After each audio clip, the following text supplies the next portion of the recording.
What's the purpose of your life? What are you living for? What am I living for? Yeah. To have sex with girls and say they love me. Okay. To have a couple good beers. Yep. Treat people well around me. Yep. And watch as much George Carlin as I can. Okay. So your purpose in life is to have sex with as many girls who love you as you Yes. can, to drink as many beers as you can, Yes. to be a good guy, Correct. and to watch as much George Carlin as you can. So there's been a lot of confusion the last couple thousand years about what God is or isn't. So wouldn't it be a lot easier if, he just came and actually said what he was or isn't, instead of having middlemen come to college campuses and trying to tell us things? Like, why can't we get to the source? Good. Why can't he just come down? Well, that's the whole point. He did come down. No. 2,000 years ago. Like, what's he been doing lately other than making footprints in sand? Like, why can't he come here? Well, you have a source document. You have the Gospels. No. Like, that's an ancient book. We want now, today. Like, where's he been? What's he been up to? Okay, good. God, it's not enough what you've done to reveal yourself. Unless you do X, Y, and Z, you're not going to be privileged enough to have me believe in you. Do you think that smacks of sincerity? If a girl looks you in the face and says, I love you, and you say, really? I don't believe you unless you have sex with me. What do you think of that? That seems good. I like that. Just think about it. Because I think your answer that you just gave is the answer to your previous question.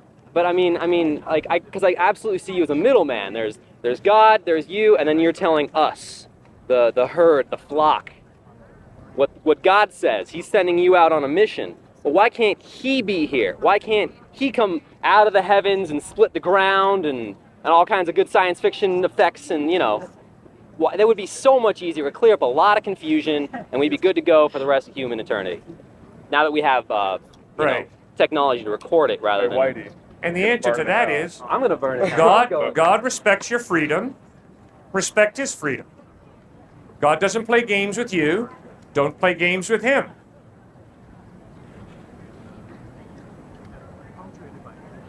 It's a game, sir. You're playing a game. And the game is, in order for me to believe in you, you have to do this. And if you don't do this, I'm not going to believe in you. Watch out. That's a trap. And if you treat a human being that way, you're going to have incredibly superficial friendships. Well, that's based on the presupposition that there is a God. No, forget that. That is false. You stepped forward, you painted the scenario. I didn't. I'm responding to the scenario you pictured. Now, that was a neat trick you tried to play there, but it's dishonest. Totally dishonest. You stepped forward, you set the scenario. The scenario you set was, hey, why doesn't God perform more miracles today? Then I would believe in him. That's the scenario you set.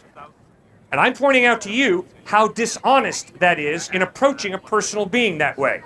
If a girl says to you, I really love you, and you look her in the face and say, you know something? I don't believe you unless you have sex with me.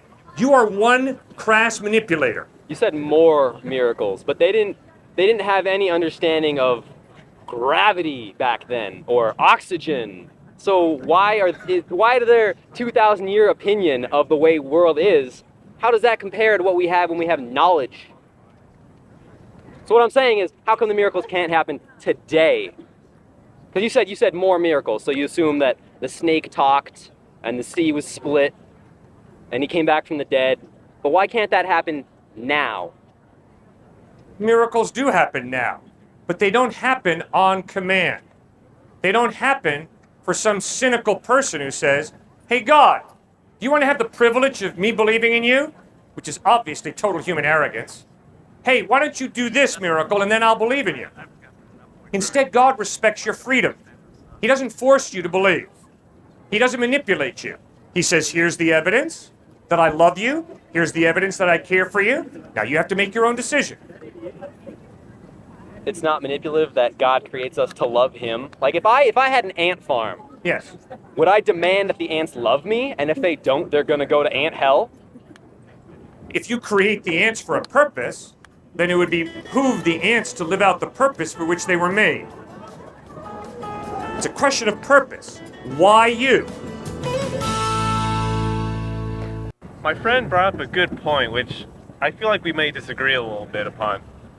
He was saying that the claim that Jesus led a perfect life, sinless life, isn't really met by the evidence, even of the Gospels, because they don't account for every single moment of his life, which you claim to be ridiculous. But given the extraordinary claim, it seems like that's what's required in order to have a justified belief in that. Well, I think you're making the same mistake that Descartes made. Descartes was trying to say that unless I can believe something is true, you have to be able to prove it to me. I think that's a ridiculously naive approach to truth and to life. Sir, I can prove almost nothing. But that doesn't mean I can't make decisions.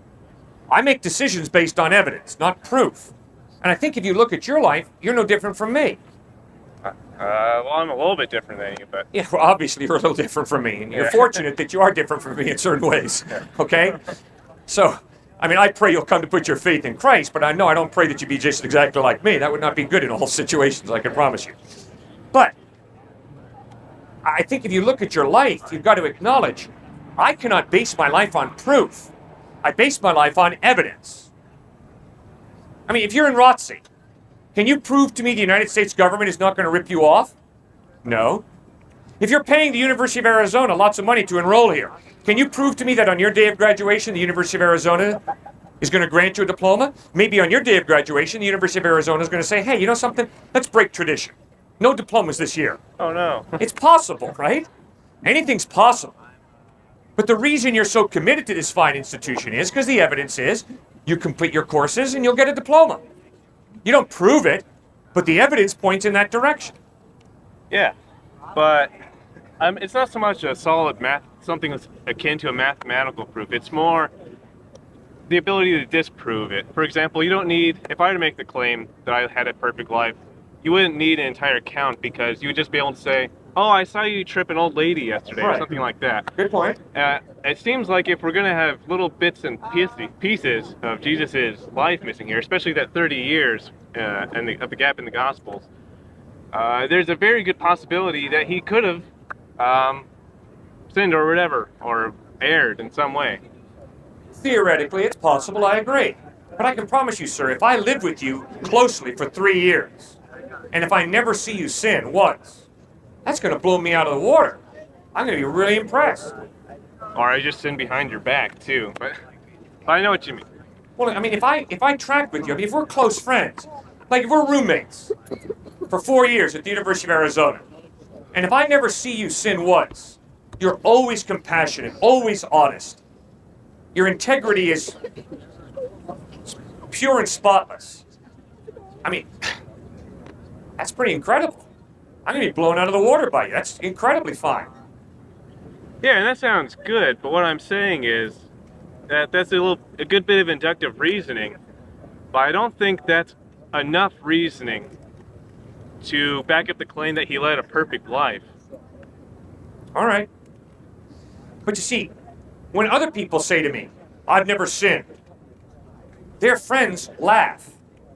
There was one student at MIT who raised his hand and he said, Cliffe, I've never sinned once. Well, I stood there with a poker face, but all of his classmates burst into laughter.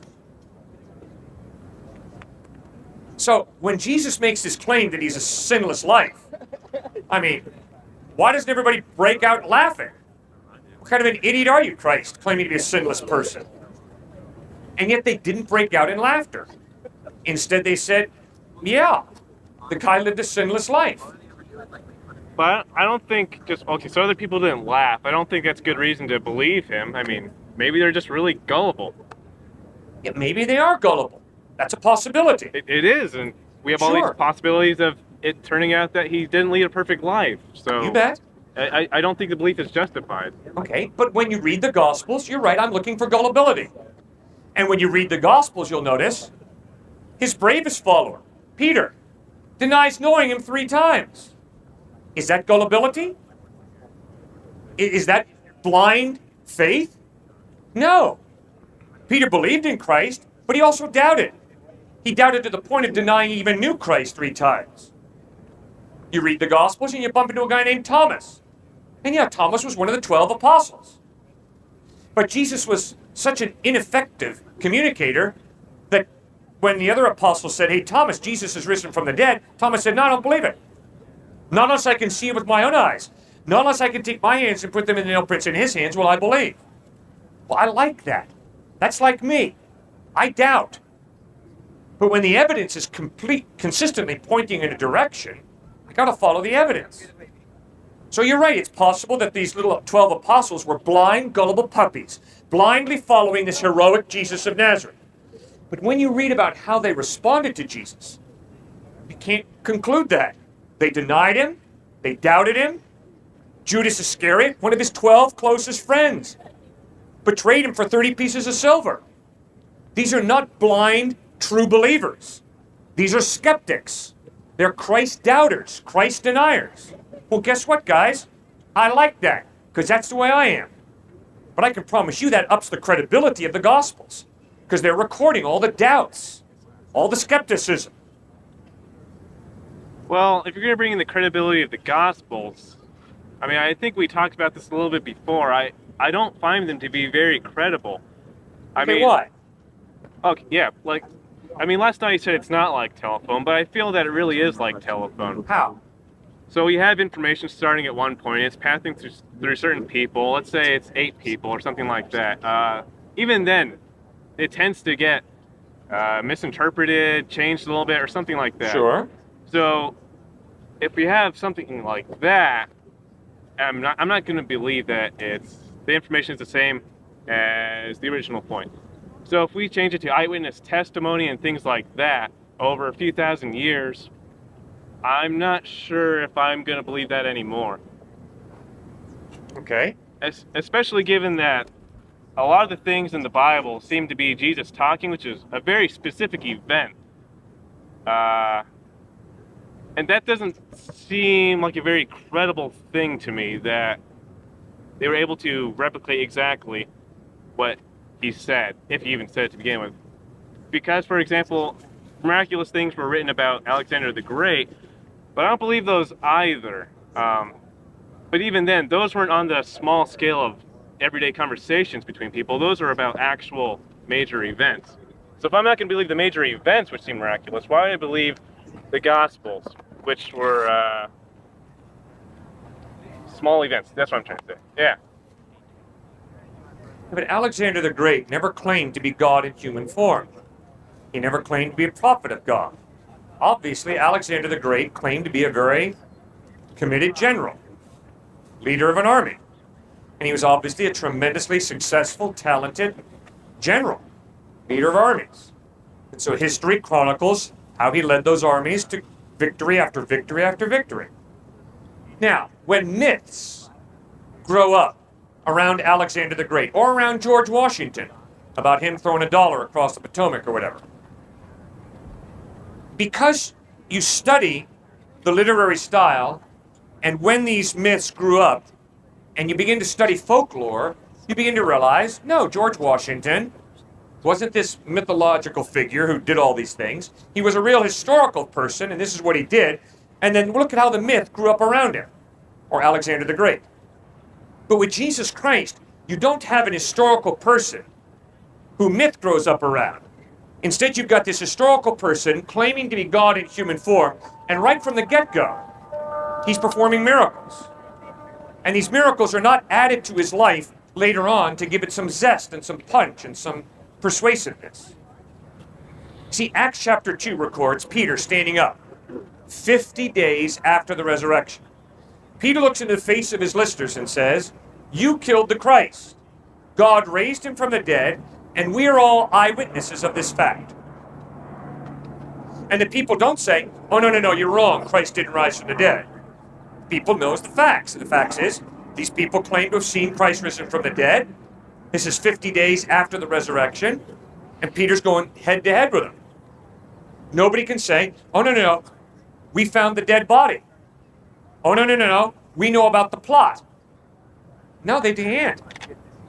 Right from the get-go, the eyewitness testimony is, we saw Christ dead, we saw him risen from the dead, you guys killed him, he's the Christ, he's the Son of the Blessed. Yeah, that's my point. It's eyewitness testimony for something that isn't physically possible. I mean, a miracle. There you go. And there are other things. I mean, so first you have to, just like you said last night, you have to accept a supernatural being in order to accept a supernatural occurrence. And it seems a little circular. You have to accept supernatural before you accept supernatural claims. Well, no, it's not circular. In order for a miracle to happen, there has to be a supernatural God. Obviously, if there's no supernatural God, it is impossible for a miracle to happen, right? Because if there's no supernatural God, all of reality is natural order. And you don't have a miracle occurring in natural order. Right? So in order to have a miracle, you've got to have a supernatural God who chooses to change a natural law. All right, what is Jesus doing when he's turning water into wine? He's changing a law. And the law is not that water never turns into wine. Obviously, water does turn into wine, but it goes through a process of being in a grape and then fermenting. Obviously, Jesus is speeding up that natural process, and he's turning water directly into wine. Obviously, when Jesus walks on water, you don't do that. Why? Because gravity pulls you right down into water. He's changing a natural law. He's a supernatural God. Obviously, when Jesus raises a dead person to life, he's changing a natural law. So obviously, the only way a miracle can happen is if there's a supernatural God who created these natural laws in the first place, and then he's got the power to change these natural laws. That's why you have to figure out, does the evidence point to a supernatural God existing, or does it not? And if you conclude there's no supernatural God because there's no evidence to support a supernatural God, then obviously Jesus did not rise from the dead, because it's impossible, if there's no supernatural God, for a dead person to rise from the dead. It's impossible.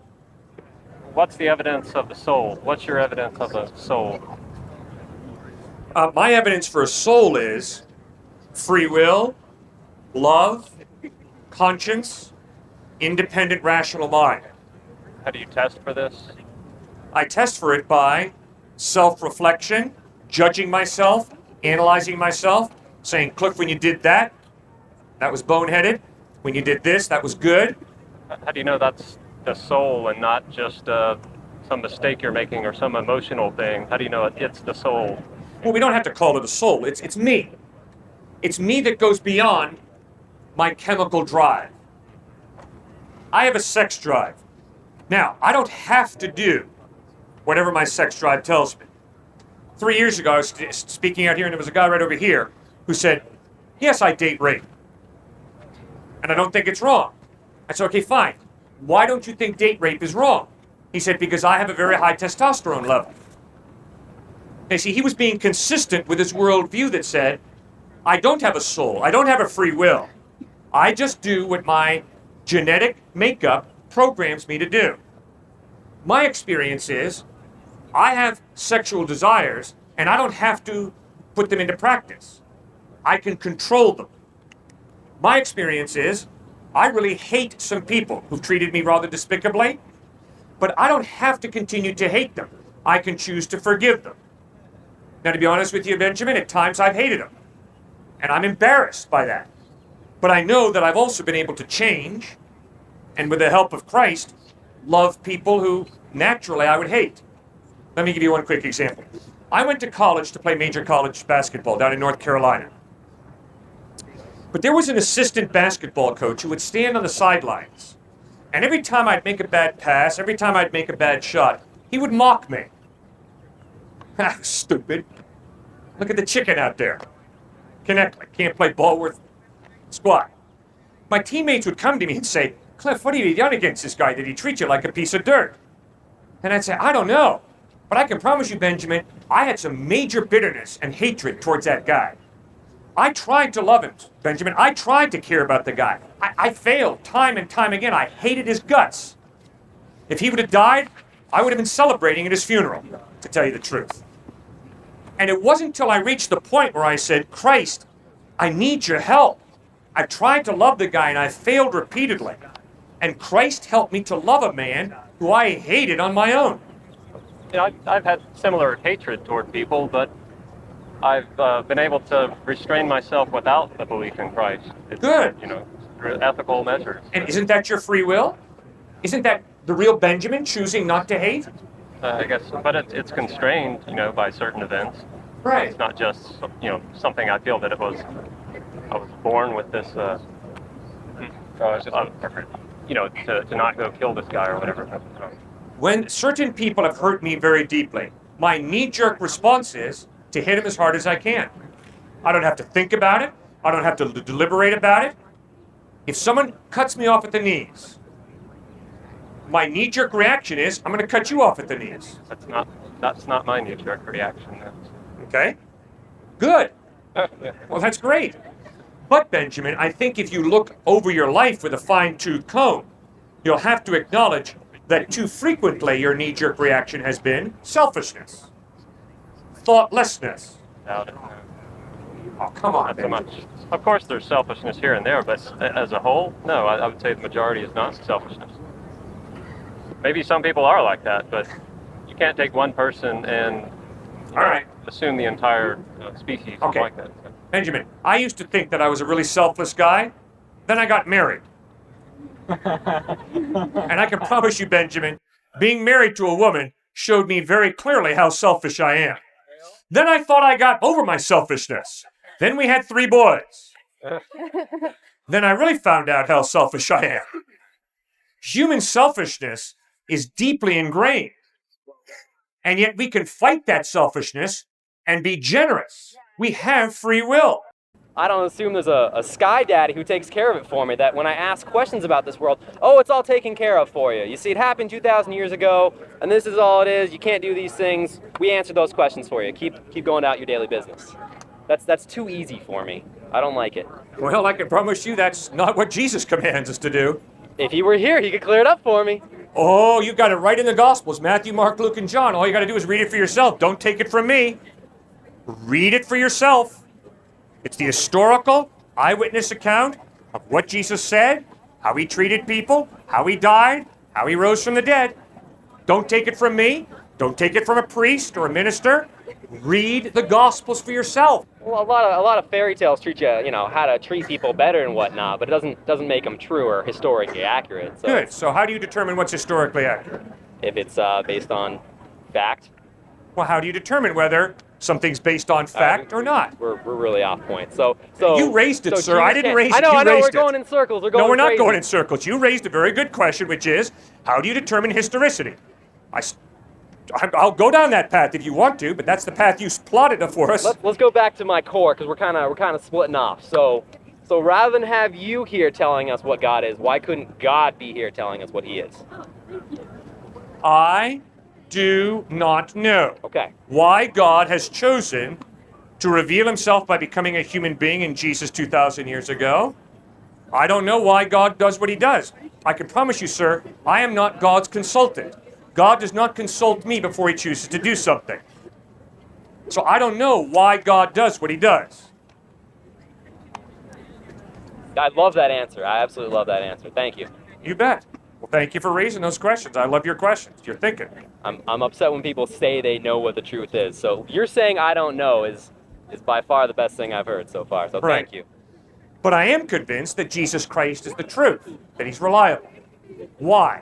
Because the evidence of the way he lived his life, the way he treated people, the content of his ethical teaching, like the Sermon on the Mount, Matthew chapters 5 through 7, the way he died at the moment of his most excruciating pain, nailed to a wooden crossbeam, instead of cursing his enemies the way I would have, he prayed, Father, forgive them, for they know not what they do. But fourthly, and most importantly, 3 days after he dies, he rises from the dead. And over a period of 40 days, he appears to over 500 people who see him risen from the dead. That historical evidence points to Christ being reliable, credible, trustworthy. That's why you should put your faith in him. Does that make any sense? It depends if you believe on miracles or not. So definitely not for me. Okay. That's why I want to see So the what I've heard miracles. you say is sex with good-looking women, drinking beer, enjoying George Carlin, and trying to be a nice guy. That's the purpose of life. And the evidence supports that more than the evidence supports Christ. I didn't say it was truth. I'm just.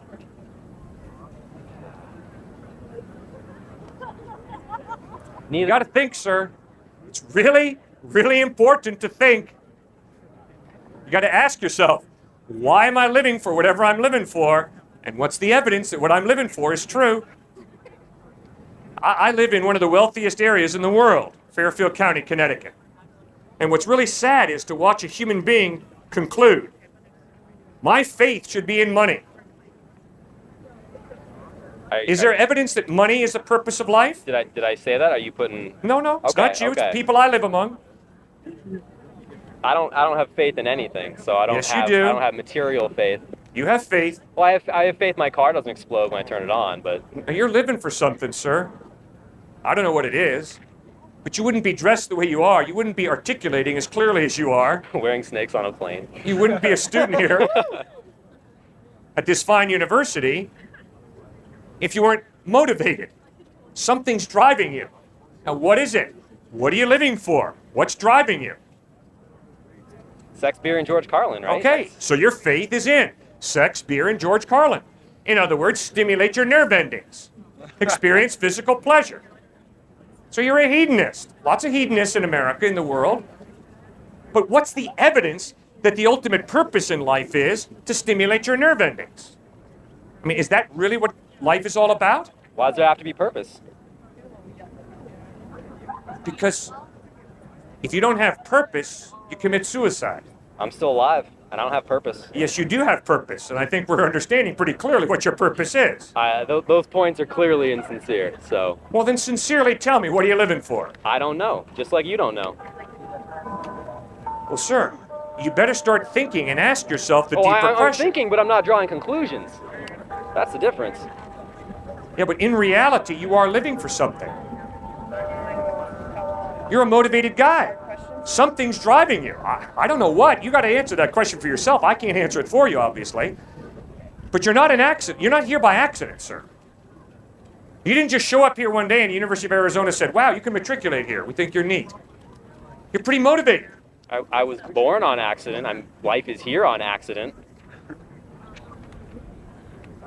You really think that? Yep. Then why is a human being valuable for all accidents? Why not?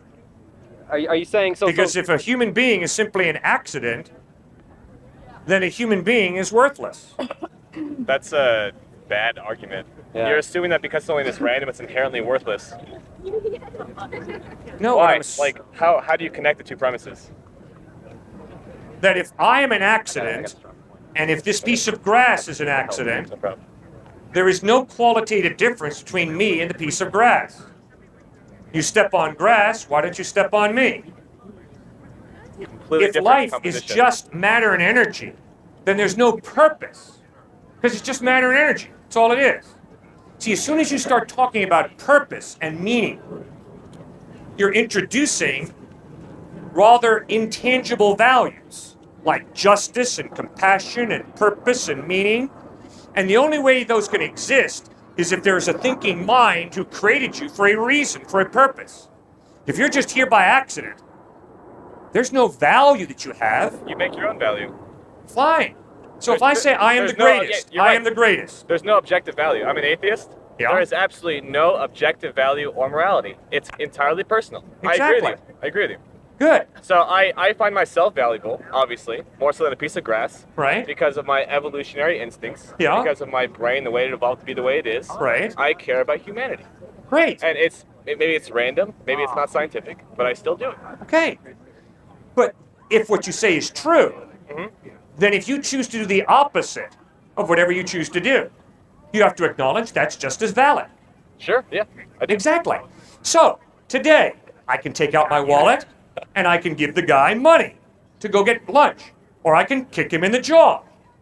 And there's no difference One would be hilarious. from your perspective, Yeah. not from his perspective. Probably not, no. Okay. But do you see the meaninglessness of life?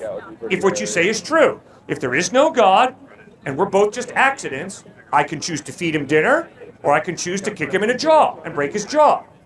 And it really doesn't matter, it's just my choice.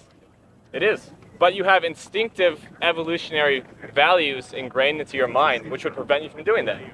I don't want to kick him in the face because I evolved to want to be nice to other people. It's evolutionarily ideal to benefit others. Do you see why?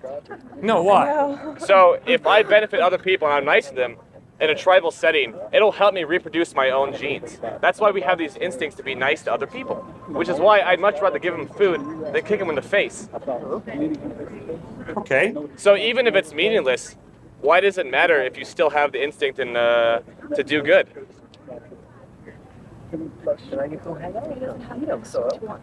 If I have 60 to 80 years on this planet, and then I become fertilizer, I want as many of the good times as I can.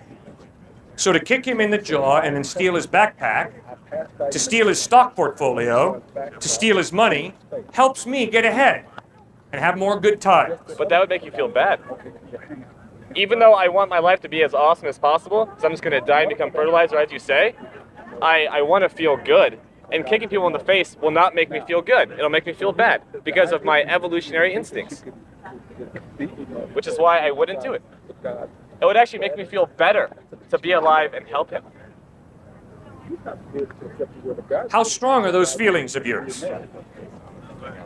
Pretty strong. I mean, how do you measure emotion? Good. Well, if those intangible feelings are so strong and so real, then don't you think you should ask the question, are they real? Or are they just a biological drive? Couldn't they be both? Okay, fine. But there's at least part of them that's not a biological drive. How so? Because they're a feeling that you cannot scientifically prove. You can't analyze it in a test tube. Maybe in the future we could. You can analyze brain patterns. You can analyze brain patterns. You can look at a brain, look at its chemical composition, and tell if that brain is happy, sad, frustrated, or whatever. There's a correlating chemical composition to every emotion in your brain. So how is it not purely biological? There's an intangible value of love and justice that you have grabbed onto when you say, if I were to kick him in the jaw, I would feel bad. Why is that intangible value of justice, compassion, so meaningful to you, so important to you, so real, in light of the fact that it's intangible? Well, because of my evolutionary instincts, once again. I've been programmed to feel that kicking people in the face randomly is a bad thing. Okay. Then if I kick him in the jaw and tell you that that's what my biological instinct is, I would say you probably have bad genes, or that there's something like you probably have some sort of disorder. where do you get off telling me that your genes are good and mine are bad? Well, I guess I don't really. I mean, it's not up to me. I never asked to be born. That's the thing. whatever helped you survive. There you go. Well, I can promise you, ripping people off helps me survive. If you were in a tribal setting, yeah, if you were, I can promise you, I got a lot of acquaintances who rip other people off and they survive very, very well. but in a tribal setting, if I was living with a bunch of people and I just ripped off everyone in my tribe, I'd probably get kicked out or killed. So it's not ideal or beneficial to me at all. Yeah, stupid people get caught when they steal. Smart people don't get caught. No, it's purely selfish. No, I'll be honest. I'll be first to Thank say, you. No, listen. I don't want to steal because I don't want people to steal from me. If I start stealing and I set the precedent that it's okay, people will start stealing from me. And it's much more beneficial to have everyone just not steal from each other. It's purely selfish, but something good still results from it. I'll be back. The lunch special is going to end, but I'll be back. All right, man. Good to see you. It's rational self. All right, if any of you tell me that the reason you don't steal is because you know that society would fall apart if we all stole, I am very suspicious. I doubt very seriously that you refuse to cheat on an exam because you sit there in the class and you say, wow, if I cheat on this exam, it's not going to benefit society. But if I do this exam honestly, it'll help society. So therefore, because I'm such an altruist and I want to help society, I'm not going to cheat on this exam. Hey, I've been to many priests, and I've asked them what is actually necessary to get into heaven. They tell me that it's we need to live a just life, and that you need to be kind to your neighbor, and then you have to believe that Jesus is your Lord and Savior. And I asked them, well, what if there's some really holy person that believes in really respecting their neighbor? Their whole life they devote to helping out their community, very not selfish at all, and they just don't believe that Jesus is their Lord. Would they not go to heaven? And the response is no, they wouldn't, because that is a very big sin to not believe that Jesus is your Lord.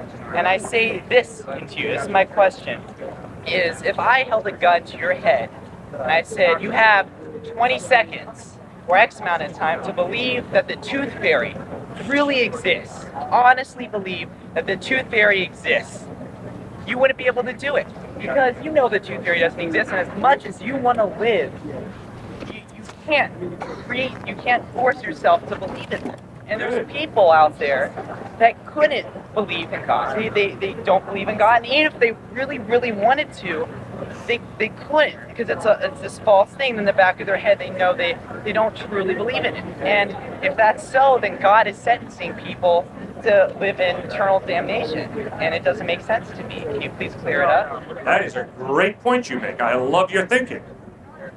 If you were to offer me $5,000 right now, if I believe that the pink elephant is sitting right here, I couldn't do it. Because my mind tells me there is no pink elephant there. And I don't care how much money you offer me. I can't force myself to believe that the pink elephant is sitting there. Even if you want to. And I obviously would want to. If you offered me 5 to 10 grand, I would want to believe that, okay?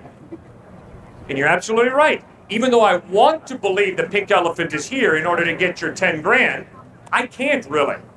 Oh, I can tell you, okay, fine, I believe the pink elephant's right here. But you and I both know that because my mind revolts 100% against that, I don't really believe the pink elephant is here. All right. So your point is, what happens if a person just genuinely can't believe that God exists? Not can't, but just doesn't. And even if they really want to, they know in the back of their mind that it doesn't make sense. Yeah, doesn't make sense. Yeah. God does not make sense. Okay. There are two responses to that from my part.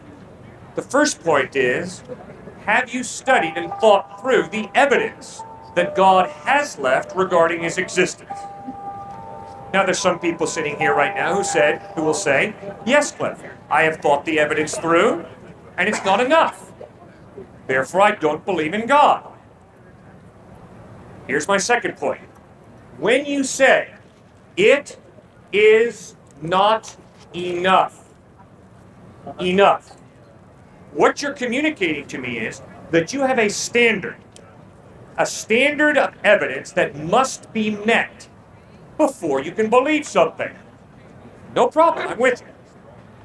Now, my question to you is, what or who are you living for, and what is the evidence that whatever it is you're living for meets that standard of evidence? Sir, I've been speaking on university campuses for 30 years. I've been debating some of the most brilliant professors on campuses for 30 years.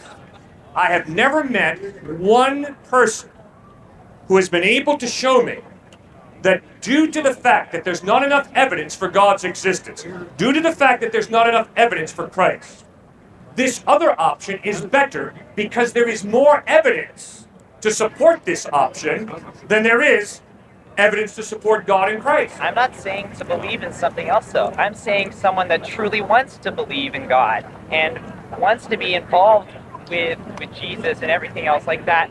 But in the back of their mind, they know that because there's all this doubt, it's hard for them. And in so doing, I mean, God doesn't want someone to go to heaven just because they want to go to heaven. Oh, I'm going to believe in God because I don't want to go to hell. Or, oh, I want to believe in God for, eternal happiness. He wants them to believe in God because of love, because of caring, because Yes. they know that that's part of it. Yes. Why did you go out and play in traffic on the interstate? Oh, you actually asked me? Yeah, why don't you go out and play in traffic on the interstate? I don't really fancy it that much. Good, why? Why don't you fancy it? I don't want to die. Thank you. Same here. The reason I do not go out and play in traffic on the interstate is because I don't want to end up on the bumper of a Mack truck. Is that selfish of me? No. Thank you. No, that is not selfish of me. Rather, that is an affirmation of life. So I'm not going to go out onto interstate and play in traffic. Why? Because I don't want to end up on the bumper of a Mack truck. Is that selfish of me? No. It's an affirmation of my value of life. I value my life, therefore I don't want to get run over by a Mack truck. Is there something selfish of me when I say I want to live life after death? No. It's an affirmation of life. I affirm life. I hate death. Jesus Christ said, I am the resurrection and the life. He who believes in me will live, even though he dies. He affirms life. I affirm life. Hey, we got a match here. But that's not the problem. What's the problem then? The problem is not with you specifically, it's with God. If God only accepts those 100% accepting of him, then if someone can't accept him, he has ruled out those trying to. Sir, nobody ever believes in God 100%. I doubt. Everybody doubts. Every atheist doubts. Every agnostic doubts. Every Christian doubts. Every Muslim doubts. Every Buddhist doubts. We all doubt. The question is, how are you going to handle your doubts? What are you going to do with them? Are you going to allow your doubts to harden into unbelief? Or are you going to turn, like the father of the epileptic son did, to Jesus and say, Lord Jesus, I believe, help my unbelief. See, so that's an attitude. The attitude is, what am I going to do with my doubts? Am I going to allow my doubts to motivate me to study more hard? Or am I going to allow my doubts to harden into unbelief? But we all have doubts. None of us can prove that whatever it is we have as a worldview, be we a Marxist, a capitalist, a materialist, a hedonist, a narcissist, a Christian, a Jew, a Buddhist, a Muslim, none of us can prove that our worldview is true. We all have faith. And because we all have faith, we all have doubt.